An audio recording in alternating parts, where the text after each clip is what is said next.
الطاهر لقلوبهم بحجة خلق الخلق من غير ربية. الصلاة والسلام على رسوله الكريم وخاتم النبيين وجد المعصومين أبي القاسم محمد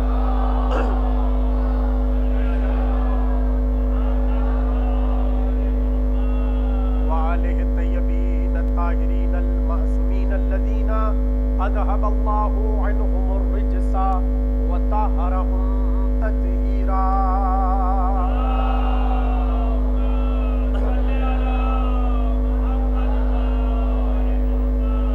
ولعنة الله على أعدائهم أجمعين من الآن إلى قيام يوم الدين. أما بعد فقد قال الله تبارك في محكم كتابه المجيد والفرقانه الحميد. بسم الله الرحمن الرحيم. یا مریم ان اللہ اصطفاک وطہرک واصطفاک علی نساء العالمین. صلوات.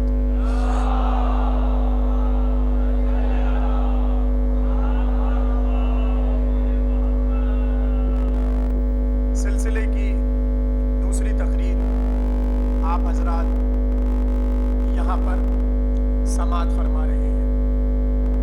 کل کی تقریر اگر آپ کے اذہان عالیہ میں محفوظ ہے تو ہم اس منزل پر پہنچے تھے کہ اللہ نے قرآن میں جو حضرت مریم کی مدح کی ہے وہ در حقیقت ایک پہلو ہے جسے اللہ سمجھانا چاہ رہا ہے اس انداز میں کہ پہلے تمہارے ذہن وضو کر لے مریم کا ذکر سن کر، تاکہ پھر تمہیں پتہ چلے کہ جب مریم بی بی کا مقام یہ ہے تو جو فخر مریم ہے اس کا کیا مقام.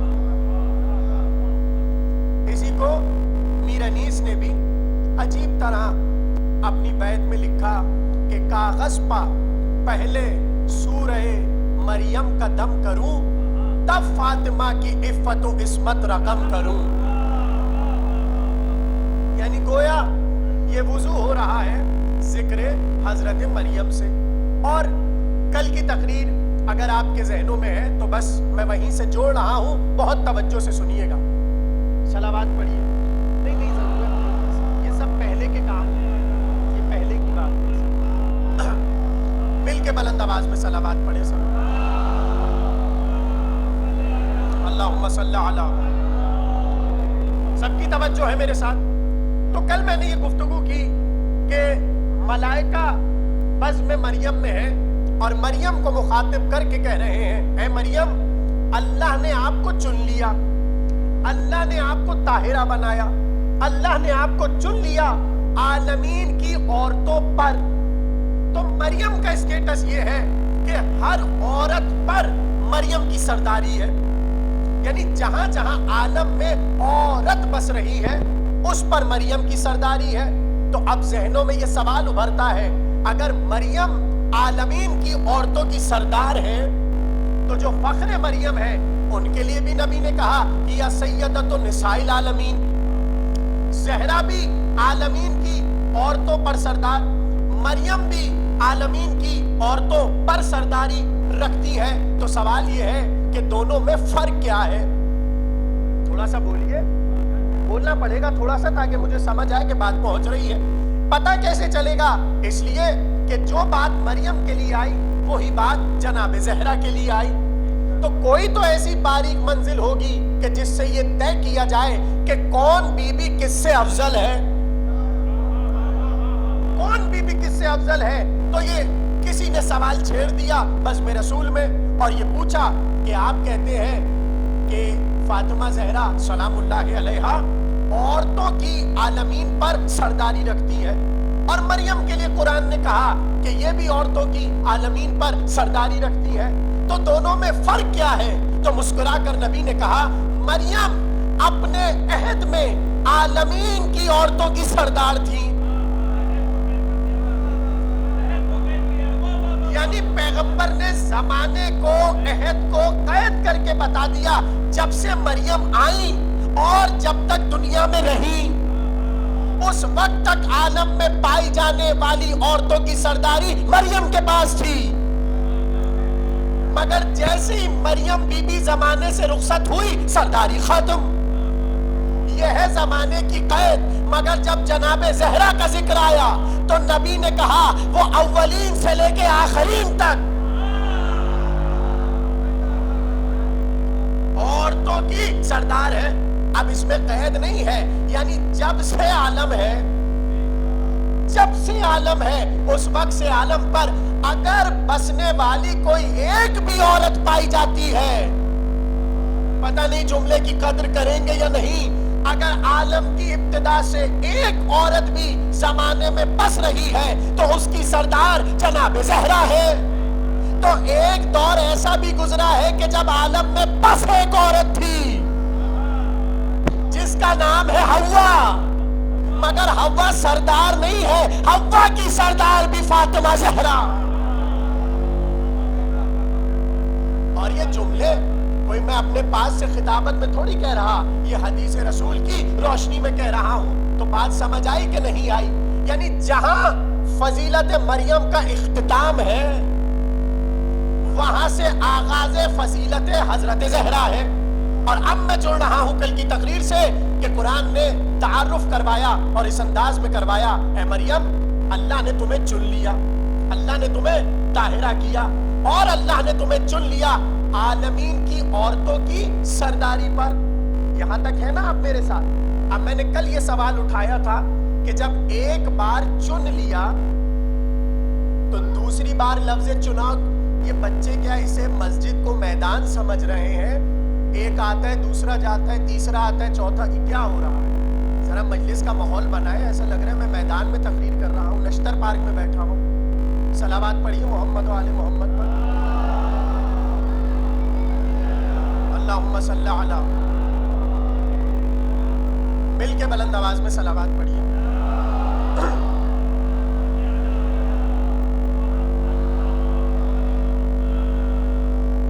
توجہ ہے نا آپ سب کی میرے ساتھ؟ تو اب قرآن نے ایک مرتبہ کہا استفاء، مریم کے لیے چناؤ کا لفظ آیا۔ قرآن نے پھر دوسری مرتبہ استفاء کہہ کر مریم کو منتخب کر لیا۔ کل میں تفصیل سے پڑھ چکا کہ یہ دو مرتبہ استفاء کیوں آیا، اور ہم نے کیا کہا؟ معصوم کی روایت کے مطابق چونکہ دو شخصیتوں کی وجہ سے چنی گئی تھی، ایک اپنے بابا عمران کی وجہ سے، ایک اپنے بیٹے عیسیٰ کی وجہ سے، تو اس وجہ سے قرآن نے دو بار لفظ استفاء استعمال کر لیا۔ اب میرا جملہ یاد رکھیے گا کہ اگر مریم بی بی کی شادی ہو جاتی، اگر شادی ہو جاتی تو دو کی جگہ 3 بار استفاء ہوتا۔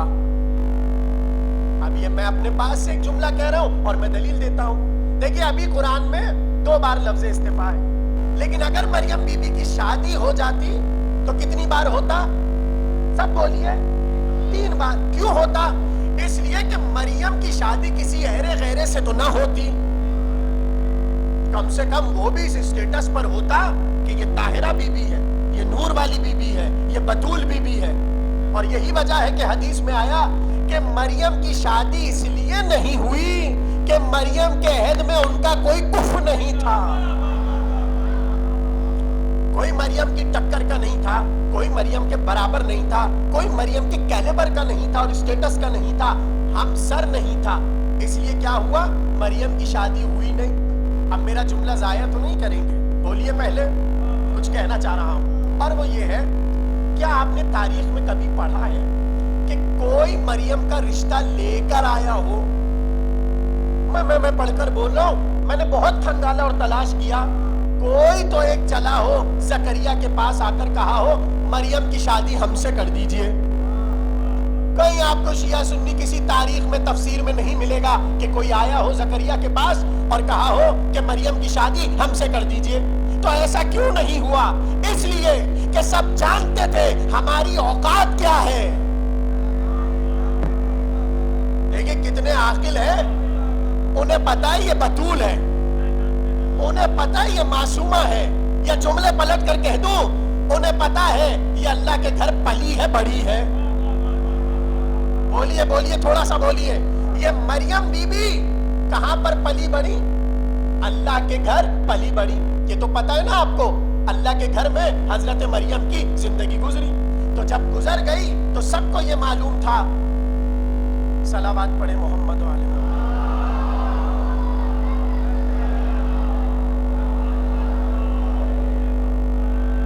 توجہ ہے سب کی میرے ساتھ. میں بہت آج پریشان ہو رہا ہوں دوران تقریر، اس لیے کہ پورا ٹیمپو ٹوٹ رہا ہے تقریر کا یہ بچوں کی آمد و رفت سے. تو کوئی انتظامیہ کا ایک بندہ کھڑا ہو جائے، بھگائے نا بچوں کو مجلس سے، احترام کے ساتھ تقدس کے ساتھ امام باڑی میں بٹھا دیں اور بچوں کو یہ سمجھائیں کہ یہ مسجد ہے، اللہ کا گھر ہے، یہ کھیلنے والی جگہ نہیں ہے. جسے کھیلنا ہے وہ میدان میں جائے، خوب کھیلے، یہاں پر احترام سے تقریر سنیں. صلوات پڑھیے محمد و آل محمد. اللہم صلی علی. تو میں نے کیا کہا کہ مریم بی بی کا کوئی رشتہ لے کر نہیں آیا. اس کا سبب کیا ہے؟ سب کو یہ معلوم تھا کہ یہ بی بی اس عظمت پر موجود ہے کہ ہمارا اور ان کا کوئی جوڑ نہیں ہے. اس لیے انہوں نے یہ طے کر لیا کہ ہم رشتہ نہیں لے کر جائیں گے. تو یہاں سے پتہ کیا چلا؟ اگر کوئی مریم کا ہمسر ہوتا، اگر کوئی مریم کا کف ہوتا تو مریم کا بیاہ ہو چکا ہوتا. تو اللہ کو پتا تھا کہ ایک ایسی بی بی آنے والی ہے کہ جس کے کف کا مسئلہ چھڑے گا. اور وہاں دلیل یہ بنی یہ اللہ کے گھر پلی ہے، یہ اللہ کے گھر بڑی ہے، یہ اللہ کے گھر کھاتی ہے. اس کا اور ہمارا مقابلہ نہیں ہے. تو جو آنے والی فخر مریم تھی وہ نبی کے گھر پلی تھی، نبی کے گھر بڑی تھی. اب کوئی ایسا ہونا چاہیے تھا کہ اس کے مقابل پر آئے، اس لیے اللہ نے کف بنانے کے لیے علی کو اپنے گھر اتار تاکہ کف کی منزل پر یہ مرحلہ سمجھ آ جائے. تو میں نے کیا کہا؟ 2 بار مریم بی بی کے لیے لفظ استفا آیا. اور اگر شوہر ہوتے تو مریم بی بی کے لیے 2 بار نہیں بلکہ 3 بار لفظ استفا آ جاتا. تو اب سوال یہ ہے کہ اس اسٹیٹس پر ہے حضرت مریم اور ایسی باعظمت خاتون، تو اب بیچ میں جو لفظ ہے طاہرہ، جس پہ کل میں نے کہا تھا کہ گفتگو کریں گے، اب یہ طہارت کا لفظ کیوں آیا یہ سوال ہے. اس کے لیے بھی روایات میں آیا کہ چونکہ مریم بی بی پر تہمت لگائی گئی تھی. قرآن ہے، قرآن مریم پہ تہمت لگائی تھی. کیوں لگائی تھی؟ اس لیے کہ جب آغوش میں عیسیٰ کو لے کر چلی تو قوم نے دیکھ کر کہا اے مریم یہ بچہ کہاں سے لائی ہو؟ قرآن ہے، قرآن قرآن نے پوچھا ہے مریم یہ بچہ کہاں سے لائی ہو. آپ کبھی بیٹھ کر قرآن پڑھتے ہوئے اس جملے کی نزاکت کو سمجھیے گا. یہ کوئی آسان کام نہیں ہے اور یہ کوئی آسان بات نہیں ہے کہ ایک معصومہ سے اس طرح کا سوال کیا جائے. حالانکہ اللہ نے پہلے ہی دکھا دیا کہ یہ بی بی اس منزل پر ہے کہ ہمارے گھر رہتی ہے، ہمارے گھر زندگی گزار رہی ہے، مگر تمہاری عقلیں اتنی برباد ہیں کہ تم اس کے ماضی کو نہیں دیکھ رہے بلکہ اپنی عقل کے مطابق اس پر تہمت لگا رہے ہو. تو یہاں سے ایک بات تو اللہ نے پہلے دن ہی بتا دی کہ مسئلہ معصومہ کا نہیں ہوتا، عقل انسانی کا ہوتا ہے. مسئلہ معصومہ کا نہیں ہے، مسئلہ عقل انسانی کا ہے. کہنے لگے مریم یہ بچہ کہاں سے لے کر آئی؟ اب قرآن نے کیا کہا؟ مریم کچھ نہیں بولی، خاموش. اب پوری قوم کھڑی ہے، کہاں سے لائی ہو بچہ؟ اے مریم تمہارا بابا تو بڑا نیک تھا، تمہارا تو خاندان بڑا نیک تھا، یہ بچہ کیسا؟ مریم خاموش. ایسے میں قرآن کہتا ہے کہ مریم نے اشارہ کیا مہد کی طرف. اب وہ مہد یا جھولا ہے یا آغوش مریم ہے. جیسے اشارہ ہوا تو اب سب کھڑے ہوئے کہنے لگے کیف نکلم، ہم کیسے اس سے بات کریں، من کان فی المہد صبیا، جو بچہ ابھی آغوش میں ہے. مگر قرآن نے بتایا کہ جب معصومہ کی گواہی کا معاملہ آ جائے تو اللہ وہاں پر گویائی عطا کر دیتا ہے جہاں پر امکان نہیں ہوتا. یہاں قوم نے کہا اس بچے سے کیسے بات کریں جو ابھی مہد میں ہے. یہ جملہ کہا, وہاں سے پلٹ کر عیسیٰ نے کہا انی عبداللہ, انی عبداللہ آتانی الکتاب وجعلنی نبیا وجعلنی مبارکا. میں اللہ کا بندہ ہوں, اللہ نے مجھے کتاب دے کر بھیجا, اللہ نے مجھے مبارک بنا کر بھیجا. اب یہاں سوال میں اٹھانے جا رہا ہوں, مسئلہ تھا مریم کی طہارت کا, اور عیسیٰ کے ایک جملے میں بھی لفظ طہارت نہیں ہے. بھائی سمجھیے بات کو, دیکھیں مسئلہ تو طہارت کا تھا نا. انہوں نے کہا مریم یہ بچہ کہاں سے لائی؟ تو عیسیٰ جو بول رہے تھے وہ اس طرح بولتے کہ ہاں میری مریم, میری ماں معصومہ ہے اور میری ماں طاہرہ ہے. ان سارے لفظوں کو غور سے پڑھیے, کہیں مریم کی طہارت کا ذکر ہی نہیں ہے. تو علماء نے یہاں پر عجیب جملہ لکھا, کہا خود بچے کا بولنا بتا رہا ہے کہ مریم منصب عصمت پر فائز ہے اور منصب طہارت پر فائز ہے. تو اب آپ اسے مریم کا کمال کہیے یا عیسیٰ کا کمال کہیے, تحفظ مریم کا ہو رہا ہے. تو جب آج عیسائیوں کو جا کر یہ آیت پڑھائیں گے تو وہ خوش ہو کر کہیں گے ہاں ہم یقین کریں گے, اس لیے کہ تحفظ مریم کا ہو رہا ہے. تو یہی مسئلہ اگر مسلمانوں کے سامنے رکھا جائے کہ نبی کی آغوش میں ایک بچہ ہے جو قرآن پڑھ رہا ہے, تو آپ علی کا معجزہ نہیں نبی کا معجزہ سمجھ کر قبول کر لیجئے, یا چلیے جملہ کہہ دوں سب کو پہنچانے کے لیے کہ اب اس میں کمال نبی کا ہے کہ علی کا, کہ علی آغوش نبی میں بول رہے ہیں. کہنے لگے یہ تو کچھ نہیں ہو سکتا, کیسے کوئی بچہ بول سکتا ہے؟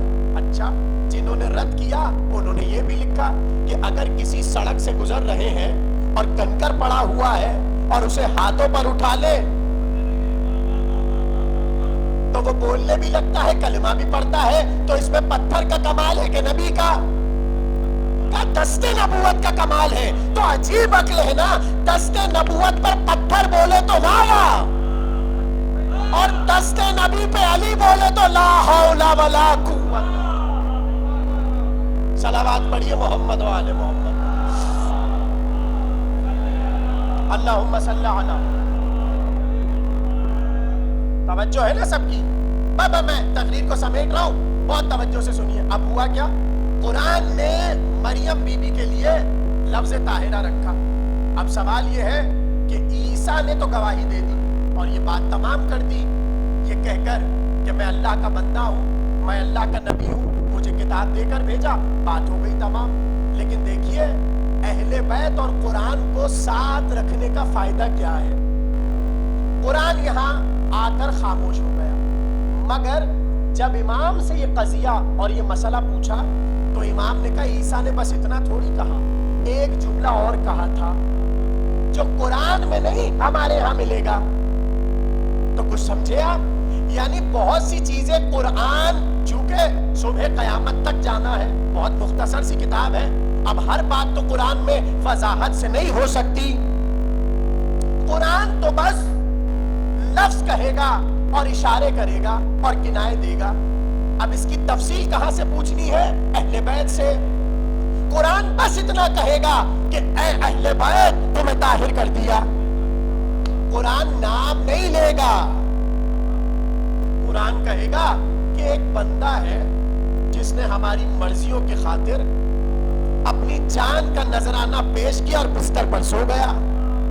قرآن نام تھوڑی لے گا وہ بندہ کون ہے, قرآن نام نہیں لے گا, بلکہ حدیث بتائے گی وہ بستر پہ سونے والا کون ہے. صحیح ہے نا؟ قرآن یہ کہے گا کہ ہم نے آپ کو کوثر عطا کی. قرآن کے لیے کیا مشکل تھا, کوثر کی جگہ فاطمہ کہہ دیتا. لیکن اگر قرآن فاطمہ کہہ دیتا نا تو جن گھروں میں فاطمہ نام رکھنے پہ پابندی تھی ہر بیٹی کا نام فاطمہ نظر آتا. سمجھ رہے نہیں سمجھ رہے؟ یعنی قرآن نام نہیں لے گا, قرآن تو بس واضح نہیں کرے گا, ایک جملہ کہہ دے گا, اشارہ کرے گا, حدیث سے سمجھنا پڑے گا. عیسیٰ کا جملہ یہاں تک قرآن نے لکھ دیا, انی عبداللہ آتانی الکتاب وجعلنی نبیا وجعلنی مبارکا. اور تم تو حیا جب تک میں زندہ ہوں میں کیا نماز اور صلات اور صوم کی باتیں کرتا رہوں گا؟ بہت توجہ، یہاں قرآن خاموش ہو گیا۔ امام محمد باقر علیہ السلام سے پوچھا،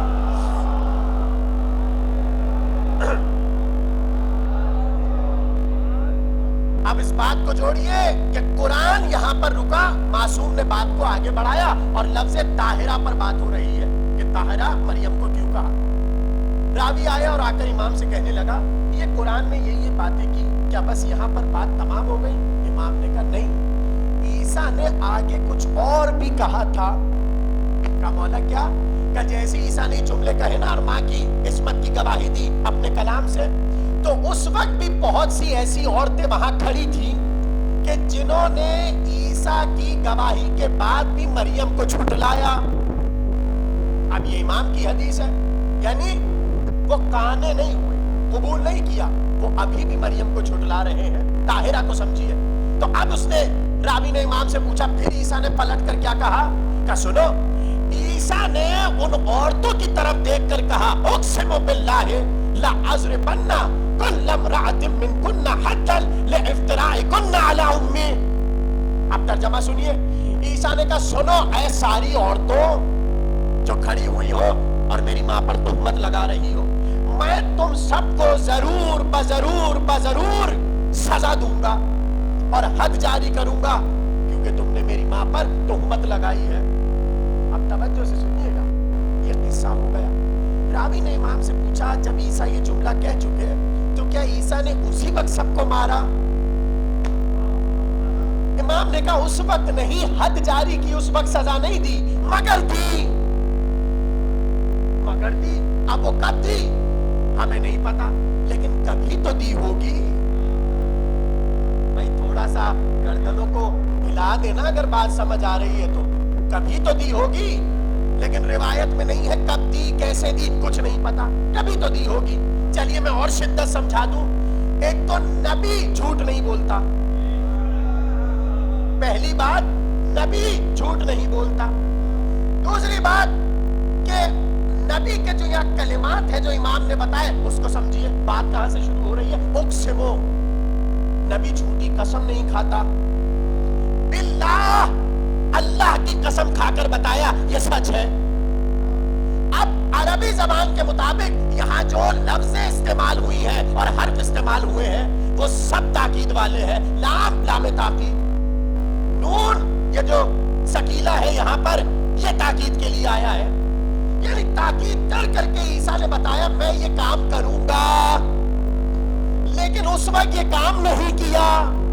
جملہ آپ کے سپرد کر رہا ہوں، کبھی تو کیا ہوگا۔ جب بڑے ہوئے ہوں گے ان سب کو سزا دی ہوگی جنہوں نے ماں کو جھٹلایا تھا، تو اس وقت جب سزا دے رہے ہوں گے کوئی بڑھ کر پوچھتا یا نبی اللہ انہیں کیوں سزا دے رہے ہیں، تو عیسیٰ پکار کے کہیں گے جب ہم اماں کی گود میں تھے انہوں نے جھٹلایا تھا۔ تو سامنے والا کوئی پکار کر کہے جب جھٹلایا تھا سزا اس وقت دے دیتے، تو پلٹ کر عیسیٰ کہیں گے بعض اوقات ہم سنت الہی کے مطابق ڈھیل دیتے ہیں تاکہ جو کام ابھی نہیں ہو رہا وہ بعد میں اہتمام سے ہو۔ اگر عیسیٰ اسی وقت سزا دے دیتے تو صبح قیامت تک اصول بن جاتا کہ اگر معصومہ کی توہین ہو سزا اسی وقت دینا چاہیے۔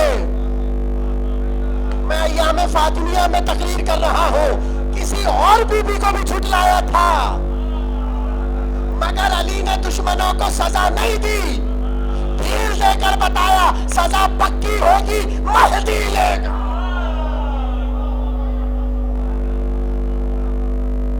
سزا تو پکی ہوگی۔ اب خطابت کا جملہ ہے، موتی بھائی دیکھیے گا، اور جملہ کیا ہے؟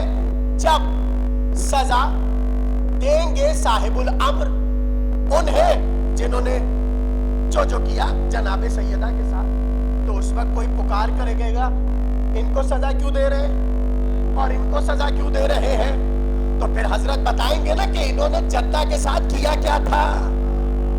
بھائی توجہ، حدیث معصوم ہے، تو جب کوئی پکار کر کہے گا جب جھٹلایا تھا سزا اس وقت کیوں نہیں دی، شاید اسی دن کے لیے عیسیٰ کو رکھا ہے کہ جیسی سزا دینے لگیں گے عیسیٰ کو پکار کر کہیں گے تم نے سزا کب دی تھی؟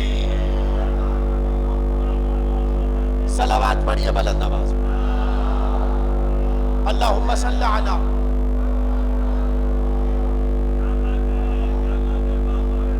تو کچھ لفظ طاہرہ سمجھ آیا؟ یعنی مریم بھی اس منزل پر کہ قرآن نے بتایا کہ یہ استفاء کی منزل پر ہے، یہ طاہرہ بی ہے۔ تو جو فخر مریم ہوگی اس کی طہارت کی انتہا کیا ہوگی؟ جو فخر مریم ہوگی اس کے اسٹیٹس اور اس کی عظمت پر کیا گفتگو ہو؟ بس دو تین جملے اور سنیے اور بہت اہم ہے۔ مریم کی بارگاہ میں فرشتے کھڑے ہیں اور آیت کیا کری؟ وَإِذْ قَالَتِ الْمَلَائِكَةُ۔ اب دیکھیں یہ بھی عربی زبان کا عجیب معاملہ ہے کہ لفظ عربی میں جب اذ آتا ہے اذ تو وہ جب کو تو کہہ دیتا ہے مگر وہ جب سمجھنا مشتمل ہوتا ہے اس پر کہ جو بات سن رہا ہو۔ بہت توجہ بھائی، فرض کیجئے میں مجمع میں سے کسی کو اٹھا کر کہوں آپ کو وہ وقت یاد ہے، تو پڑوسی تھوڑی سمجھے گا کون سے وقت کی بات ہو رہی ہے، وہی سمجھے گا نا جسے ہم کہہ رہے ہیں اور جس نے وہ وقت گزارا ہے۔ اب قرآن کہہ رہا ہے وَإِذْ قَالَتِ الْمَلَائِكَةُ، جب ملائکہ نے کہا، کیا کہا؟ یا مریم ان اللہ اصطفاک وطہرک واصطفاک علی نساء العالمین، اے مریم اللہ نے تمہیں چن لیا، اللہ نے تمہیں طاہرہ کیا، اللہ نے تمہیں چن لیا عورتوں کی سرداری پر۔ اب سوال یہ ہے یہ جو فرشتے ہیں یہ آئے کب؟ آیت میں نہیں لکھا۔ یہ فرشتے کتنی بار آئے؟ آیت میں نہیں لکھا۔ یہ فرشتے کہاں آئے؟ آیت میں نہیں لکھا۔ یہ فرشتے کتنے آئے؟ آیت میں نہیں لکھا۔ یہ فرشتے کتنی بار آئے؟ اب آیت میں تو کچھ بھی نہیں ہے۔ آیت میں تو اللہ نے سیدھا سیدھا کہا بس آئے مریم کے پاس اور یہ جملے کہے اور ظاہر ہے کہہ کے چلے گئے ہوں گے نا۔ کتنی بار آئے یہ پتا، کتنے آئے یہ بھی نہیں پتا، کب آئے یہ بھی نہیں پتا، مگر ہے فضیلت مریم۔ بھولے تو نہیں جملہ موضوع کا، جہاں اختتام فضیلت مریم ہو وہاں سیدہ کی فضیلت کی ابتدا ہے۔ یعنی مریم کے بزم میں فرشتے تو آئے، کب آئے، کتنے آئے، کتنی بار آئے؟ کچھ آیت میں نہیں لکھا ہوا۔ کسی نے رسول اللہ سے کہا یہ مقام مریم ہے کہ فرشتے معصوم بزم مریم میں آ کر یہ جملے کہتے ہیں۔ کیا کہنے مریم کے؟ نبی نے چپ کروا کے کہا ارے ابھی اگر ہم نے تمہیں سیدہ کی فضیلت بتا دی تو تمہارا عالم کیا ہوگا؟ اس نے کہا یا رسول اللہ بتائیے کہنا کیا چاہتے ہیں؟ مسکرا کر کہا سنو، جب میری بیٹی فاطمہ محراب عبادت میں جاتی ہے 70,000 ملائکہ 70,000 ملائکہ بزم زہرا میں آتے ہیں، پہلے سلام کرتے ہیں اور طواف کر کے کہتے ہیں یا فاطمہ ان اللہ اصطفاک وطہرک واصطفاک علی نساء العالمین۔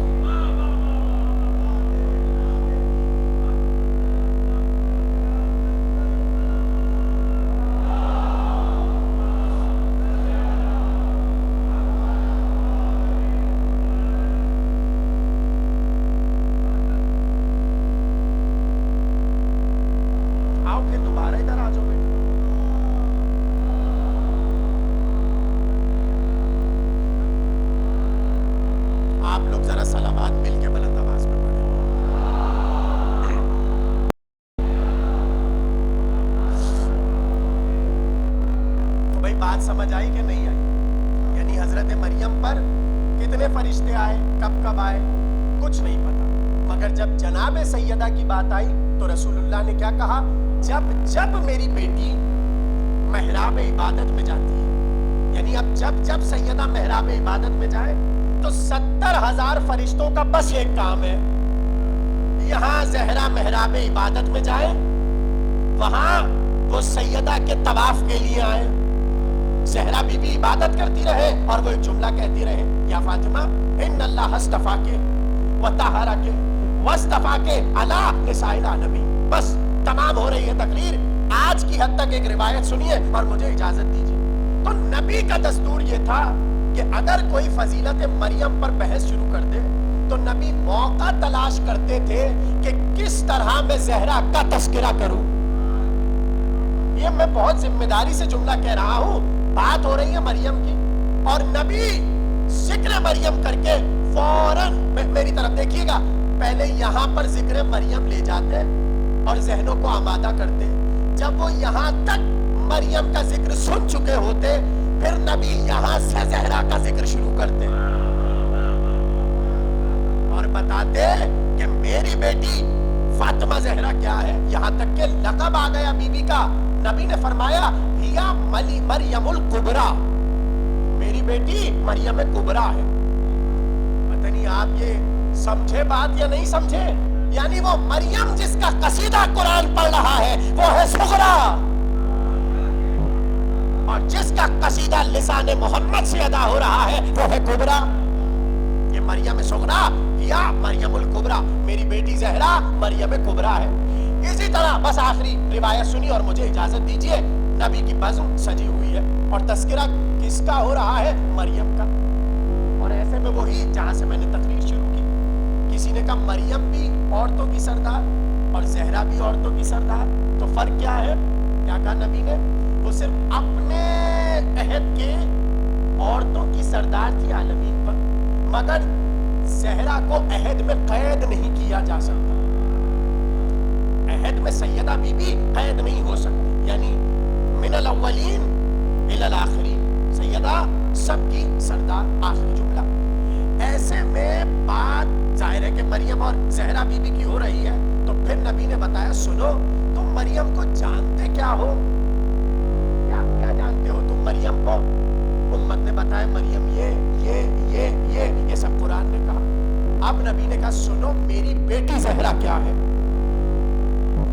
اب بتایا کہ میری بیٹی زہرا کیا ہے. جب مریم کا تعارف کروا چکے تو بات یہاں پر تمام کی کہ مریم محشر کے میدان میں زہرا کی کنیز ہوگی. حدیث ہے رسول اللہ کی. اور چلیے محشر تو بہت دور کی بات ہے، آپ موقع دیکھیے جناب سیدہ کی زندگی کے. ہر مقام پر حضرت مریم بحیثیت کنیز زہرا متعارف کروائی گئی. وقت آمد ہے جناب سیدہ کا، اور پتہ ہے نا کہ ساری عورتیں حضرت خدیجہ سے نالا ہے کہ ان سے بات نہیں کرنی. اور ایسے میں جب سیدہ کی آمد ہوئی تو ظاہر ہے کہ خدیجہ بی بی کی نگاہیں تلاش کر رہی ہیں کہ کون عورت آئے گی اور ہماری مدد کرے گی. مگر قریش کی عورتوں نے دروازے بند کر دیے، کہا ہمارا کوئی تعلق نہیں ہے، تم نے ایسے غریب آدمی سے شادی کر لی اور تم نے یہ کر دیا اور وہ کر دیا. تو اب آنے والا ہے نور خدا.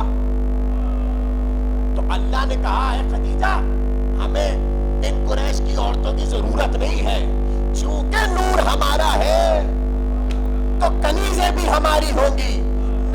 قریش کی عورتیں ہمیں کوئی سروکار نہیں اور کوئی ان کی ضرورت نہیں. تمہاری خدمت کے لیے ہم حوا کو بھیج رہے ہیں، سارا کو بھیج رہے ہیں، ہاجرہ کو بھیج رہے ہیں، مریم کو بھیج رہے ہیں.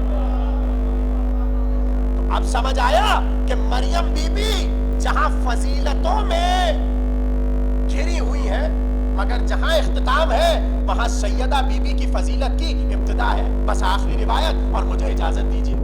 ایسے میں محشر کا تذکرہ چھڑ گیا اور نبی نے کیا کہا؟ محشر میں بھی سیدہ زہرا کی کنیز سیدہ مریم. آخری جملے. اور ایسے میں رسول اللہ نے بتایا سنو مسجد میں بیٹھے ہیں نبی اور فرما رہے کأنی انظر الی ابنتی فاطمہ، گویا میں اپنی بیٹی فاطمہ کو دیکھ رہا ہوں. قد اقبلت یوم القیامہ علی نجیب من نور وعن یمینها 70,000 ملک وعن یسارها 70,000 ملک وبین یدیها 70,000 ملک وعن خلفها 70,000 ملک. سنو میں اپنی بیٹی کو دیکھ رہا ہوں کہ وہ محشر کے میدان میں اس انداز سے آ رہی ہے کہ نورانی عرش پر بیٹھی ہے. اور سیدہ کی آنے کی شان یہ ہے کہ 70,000 ملائکہ سیدھے ہاتھ پر، 70,000 ملائکہ الٹے ہاتھ پر، 70,000 ملائکہ آگے، 70,000 ملائکہ پیچھے. یہ زہرا بی بی کا پروٹوکول ہے محشر میں، کہ چاروں طرف اللہ کے معصوم فرشتے زہرا بی بی کو اپنے جلوں میں لے کر چل رہے ہیں، اپنے پہلو میں لے کر چل رہے ہیں، اور ایسے میں نبی فرماتے ہیں کہ میری بیٹی ظاہر ہے کہ فرشتوں کے جھرمٹ میں ہے اور محشر کی طرف بڑھ رہی ہے، تو اب نبی نے فرمایا تقود مؤمنات امتی الی الجنہ، اس وقت میری بیٹی میری امت کی عورتوں کو جنت کی طرف لے کر جائے گی۔ مگر اب یہاں وہ باتیں ہیں جو سمجھنا ضروری ہے، اور تقریر کے آخری جملے نبی نے فرمایا فَأَيُّ امرأة، ان عورتوں کے بارے میں تمہیں بتاتا ہوں کہ وہ عورتیں ہوں گی کون۔ اب نبی نے ان کی صفتیں بتائی، فرماتے ہیں صلت فی الیوم واللیل خمس صلات، ان عورتوں کی پہلی صفت یہ ہوگی کہ وہ اپنی 5 وقتوں کی نماز کی پابند ہوں گی۔ اب صفت ثانی کیا ہے؟ وَصَامَتْ شَهْرَ رمضان، وہ رمضان کے روزے رکھنے والی ہوں گی۔ تیسری صفت کیا ہے؟ وَحَجَّتْ بَيْتَ اللَّهِ الْحَرَامِ، وہ اللہ کے گھر کا حج کی ہوئی ہوں گی۔ چوتھی صفت کیا ہے؟ وَزَّاكَتْ مَالَهَا، وہ اپنے مال کی زکوٰۃ کی پابند ہوں گی۔ اور 5ویں صفت کیا ہے؟ وَأَطَاعَتْ زَوْجَهَا، اپنے شوہروں کی اطاعت گزار ہوں گی۔ آخری جملے ہیں، دیکھیے کیسے نبی نے سمجھایا۔ پہلی صفت نماز کی پابند، دوسری صفت روزوں کی پابند، تیسری صفت زکوٰۃ کی پابند، چوتھی صفت حج کی پابند، 5ویں صفت شوہروں کی اطاعت گزار۔ مگر ابھی بھی بی بی جنت میں لے کے نہیں جا رہی جب تک آخری صفت پوری نہ ہو جائے۔ اور وہ آخری صفت کیا ہے؟ توجہ، جیسے ہی نبی نے فرمایا صامت شہر رمضان، صلت فی اليوم واللیلہ صلاۃ، زاکت مالہا، اطاعت زوجہا، حجت بیت اللہ الحرام، آخر میں فرمایا ووالت علی من بعدہ، ان صفتوں کے ساتھ ان کا ولایت علی پر ہونا ضروری ہے۔ پیغمبر فرما رہے ہیں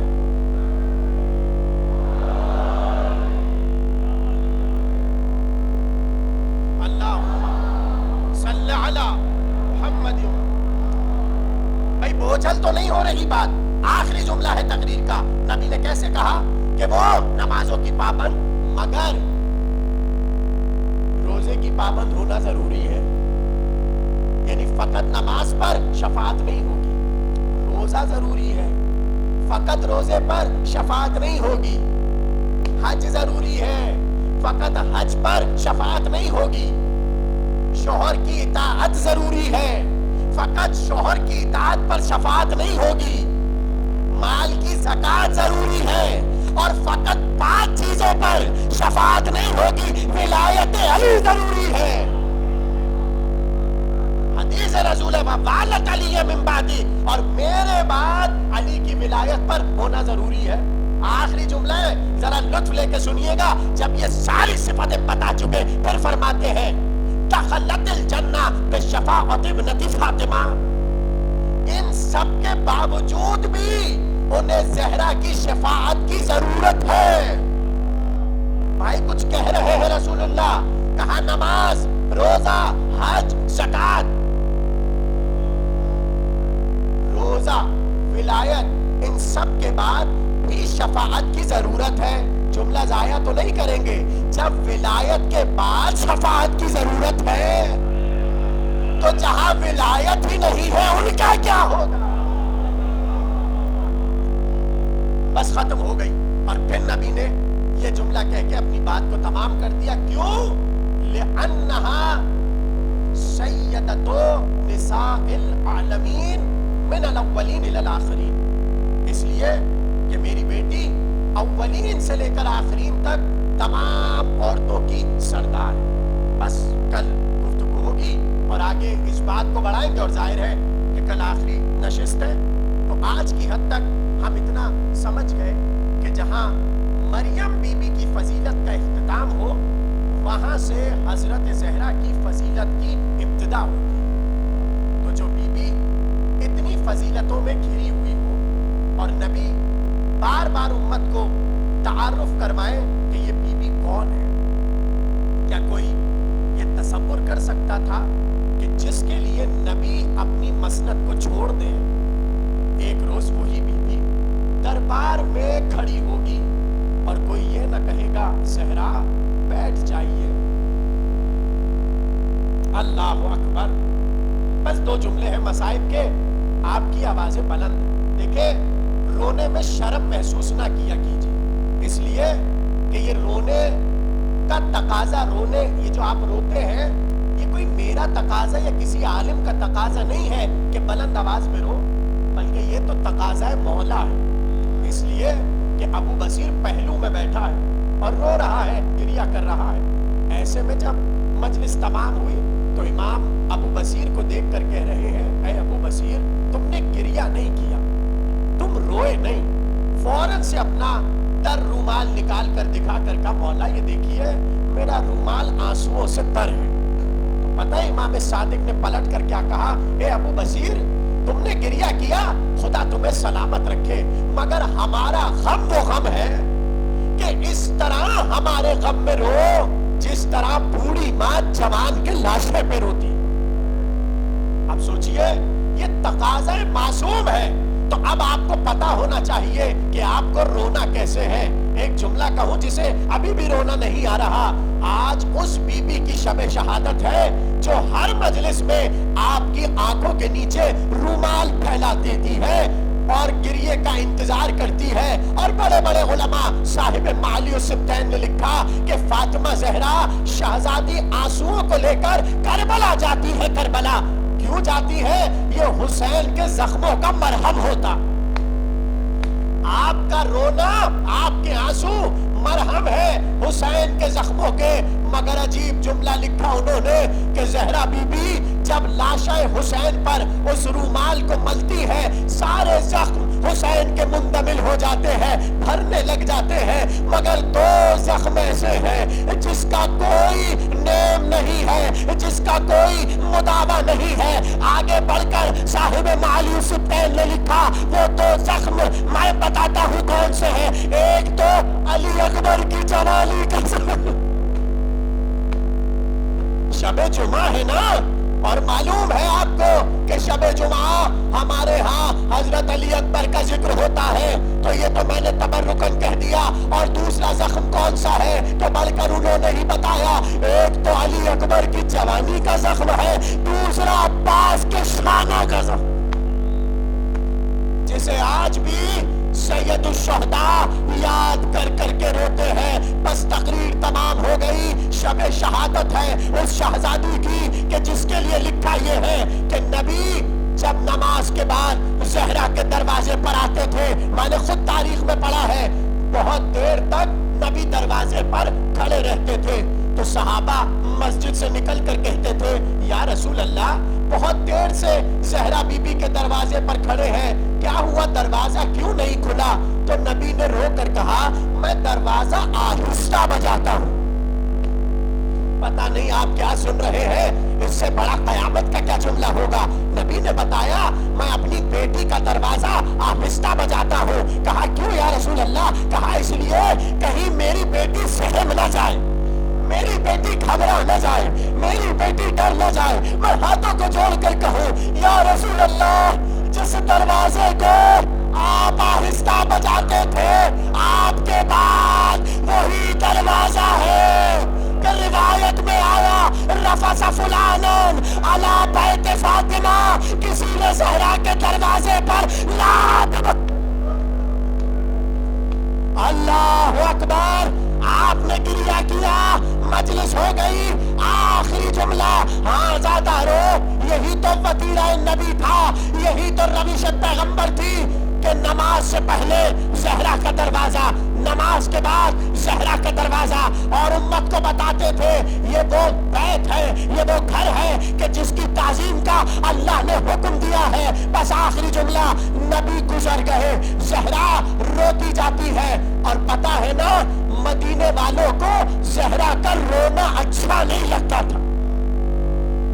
آ کر علی سے کہتے تھے، ہمارے دستور زمانہ کے معاملات خراب ہو جاتے ہیں، زہرا سے کہیے یا دن میں رویا کرے